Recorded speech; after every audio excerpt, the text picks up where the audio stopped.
മുഖ്യമന്ത്രിയും മന്ത്രിമാരും സംസാരം ഇത്തരം സാഹചര്യങ്ങളിൽ എങ്ങനെ നടത്തണമെന്നുള്ളത് നന്നായിട്ട് ആലോചിക്കണം. അപക്വമായ പ്രസ്താവനകൾ തുടർച്ചയായി മുഖ്യമന്ത്രിയും മന്ത്രിമാരും ഇന്നലെ മുതൽ നടത്തിക്കൊണ്ടിരിക്കുകയാണ്.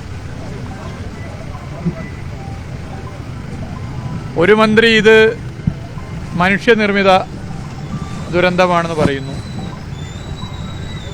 മറ്റൊരു മന്ത്രി ഇതിൻ്റെ വകുപ്പിൻ്റെ പ്രശ്നമല്ല, വേറെ വകുപ്പാണെന്ന് പറയുന്നു. വേറൊരു മന്ത്രി ഇത് പഴയ സർക്കാരിൻ്റെ കുറ്റമാണെന്ന് പറയുന്നു.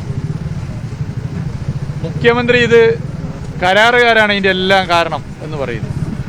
ഇതൊക്കെ സമയമെടുത്ത് പറയേണ്ട കാര്യങ്ങളാണ്.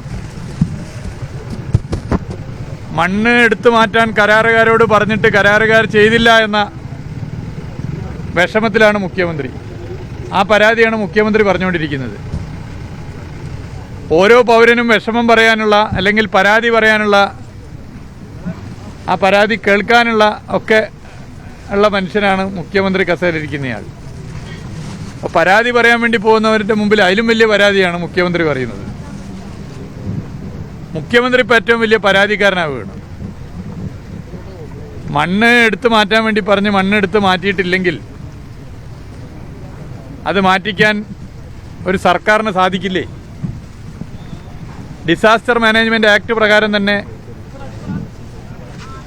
മാറ്റിക്കാൻ പറ്റുമല്ലോ. ഇനി ഈ കരാറുകാർ മാറ്റിയിട്ടില്ലെങ്കിൽ സർക്കാരിന് മറ്റ് സംവിധാനങ്ങൾ വഴി മാറ്റാലോ. അതൊക്കെ എന്തുകൊണ്ട് ചെയ്തില്ല? ഇപ്പം അത് വിശദമായിട്ട് ചർച്ച ചെയ്യേണ്ട സമയമല്ല.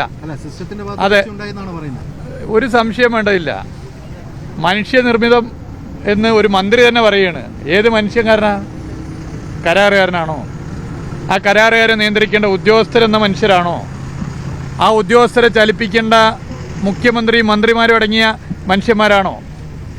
അതൊക്കെ സ്വാഭാവികമായിട്ട് ചർച്ച ചെയ്യപ്പെടുന്ന പ്രശ്നം തന്നെയാണ്, ചർച്ച ചെയ്തു പോകേണ്ട പ്രശ്നമാണ്.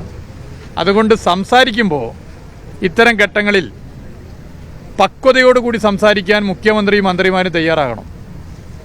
എല്ലാവരെയും യോജിപ്പിച്ച് നിർത്തേണ്ട സമയത്ത് പഴയ സർക്കാരിൻ്റെ കുഴപ്പമെന്നൊക്കെ ഉത്തരവാദിത്തപ്പെട്ടവർ പറഞ്ഞുകൊണ്ട് തെറ്റായ നിലയിൽ പോകാൻ ശ്രമിക്കുന്നതും, ഒരു വകുപ്പ് മറ്റൊരു വകുപ്പിന് മേൽ കുറ്റം ചാർത്താൻ ശ്രമിക്കുന്നതും, പാസിംഗ് ദി ഡോൾ പോലുള്ള പരിപാടികൾ മന്ത്രിമാർ നടത്തപ്പെടില്ല അവിടെ കൊടുക്ക് എന്ന് പറയുന്ന രീതിയും ഒക്കെ ഒഴിവാക്കുന്നതാണ് പക്വമായ ഒരു ഗവൺമെൻറ്റിന് ചേർന്നത്. അത് ഇനിയെങ്കിലും അതിന് തയ്യാറാകാൻ ബന്ധപ്പെട്ടവർ മുന്നിട്ടിറങ്ങണം. ഞങ്ങളെ സംബന്ധിച്ചിടത്തോളം ഇതിൻ്റെ എല്ലാ രക്ഷാപ്രവർത്തനങ്ങളിലെല്ലാം ആദ്യം മുതൽ ഇതിൻ്റെ അവസാനം വരെ ഞങ്ങളുണ്ട്. ഇതിൻ്റെ എല്ലാ പ്രവർത്തനത്തിലുണ്ട്. അത് ഞങ്ങൾ ഇനിയും ഉണ്ടായിരിക്കും, തുടർന്ന് പോകും. ഇപ്പോൾ പ്രതിപക്ഷ നേതാവ് ഇവിടേക്ക് വരുന്നുണ്ട്, CPIM-ൻ്റെ സംസ്ഥാന സെക്രട്ടറി ഇവിടേക്ക് വരുന്നുണ്ട്. ഇവിടെ ഞാൻ നേരത്തെ പറഞ്ഞല്ലോ, ഞങ്ങളെല്ലാവരും ഇവിടെയുണ്ട്. അപ്പോൾ എല്ലാവരെയും യോജിപ്പിച്ചുകൊണ്ട് മുന്നോട്ട് പോകുന്നതിൻ്റെ ഭാഗമായി നിൽക്കേണ്ട മുഖ്യമന്ത്രിയും മന്ത്രിമാരും അതിന് തയ്യാറാവണം. സംസാരത്തിലൊക്കെ അത് പ്രത്യേകം ശ്രദ്ധിക്കണം, പ്രത്യേകം ശ്രദ്ധിച്ച് പോകണം.